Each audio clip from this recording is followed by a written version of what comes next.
Well, folks, breaking news, as they say in the business of TV and everything. I've just heard great news, great news for me anyway, which I did predict a while back about the Director General of the BBC has to resign because, of course, so many things have happened recently, especially the Trump situation. He's no longer able to get away with it. You know, the BBC gaffes, all the mistakes they make over various things, and this Trump one is obviously a big one. He fell on his sword, or whatever he wants to say. I had to resign, and of course, I'm the person in news as well. After the whistleblower had spilled the beans, I was waiting for this. I thought, well, I wonder what's happened because, as you know, BBC can sweep it under the carpet. Whether he has fell on his sword, has been pushed by government because he had been warned about any next, what can I call it, misdemeanors or whatever, and things going wrong at the BBC.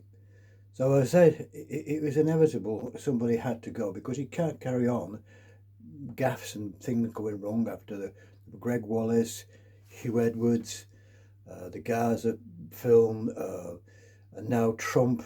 You know, this can't go on, folks. So I said somebody else needs to come in, get this company to run a media company properly, like a media, not an institution of biased TV or biased news or whatever, and become a proper channel for people who want to watch BBC television, not a propaganda thing for whoever's in Parliament or whoever's paying the TV rate. TV license fee is going to go up to 180, and then yet you scratch my back, I'll scratch yours. You get inflationary increases. So anyway, I've just heard the news, and as I said, I don't want to see anybody lose the job. But the point is, at the top, people have to go to get some accountability because, and of course, this thing about Trump, obviously Trump will be suing because they falsified a video and made it tell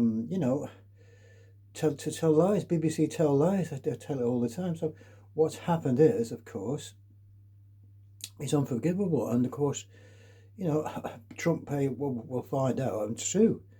You're talking 100 million quid for defamation of character because he took the BBC said that he enticed riots and to the White House, stuff like this.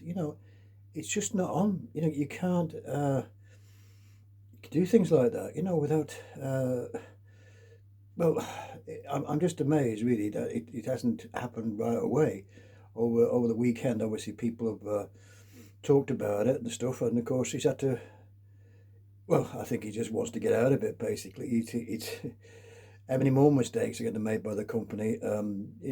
Greg Wallace, Strictly Come Dancing and things. Hugh Edwards, like you say, all these things. It's a scandal, and of course Trump, he isn't going to let this die and pass away. He will find more investigations about it, and of course it's all there in black and white what they did, and from the whistleblower Michael Prescott, however he was working there, and of course he said it's not on.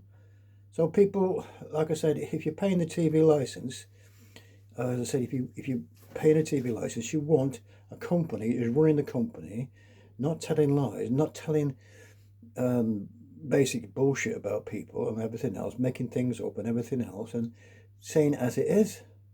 I never watched the BBC News. I watched 2CTV or probably a bit of Sky. Sky live more genuine than anybody else. So it's the writing's been on the wall for some time. As I say, anyway, thanks to everybody who's subscribed to my channel. As I said, we'll see what happens. Let's see what happens because it's a board of directors who represented by the government, the board, and they told him he's got to go. Of course, you know what I mean. He's got to go. I think that anyway. He'd have stuck it out if he'd been swept under the carpet, as it normally is at BBC. He gets swept under, everybody forgets about it. You, the public, forget about it, paying the license. It all gets forgotten about, but not in this case because it's Trump. So it's one thing that they can't just sweep under the carpet anymore.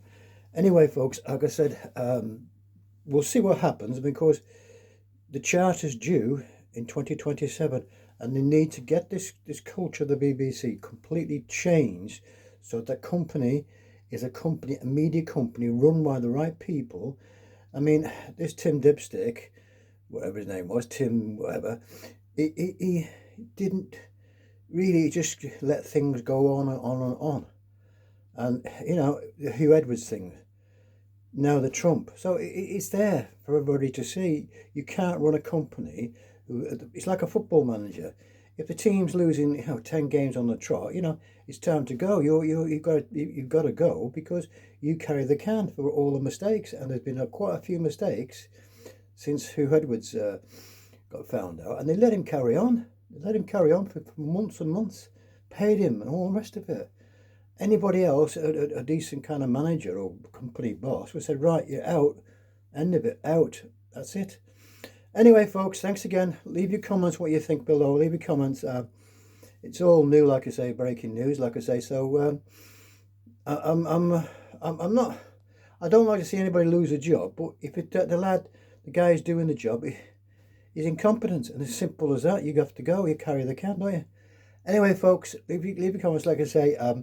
Thanks for all the new people who's joined the channel, and of course I'll be doing more videos shortly when I get a chance to, and like I say, I'll keep you informed of what's going on. But I did think this was something that they can't just hope the public forget about, because it's Trump, and what they did was just complete stupidity by the newsroom, by the Panorama program, who faked all the news, and it's a whistleblower that's come out. Anyway, folks, thanks again. I will see you in the next one. Bye for now. Bye now.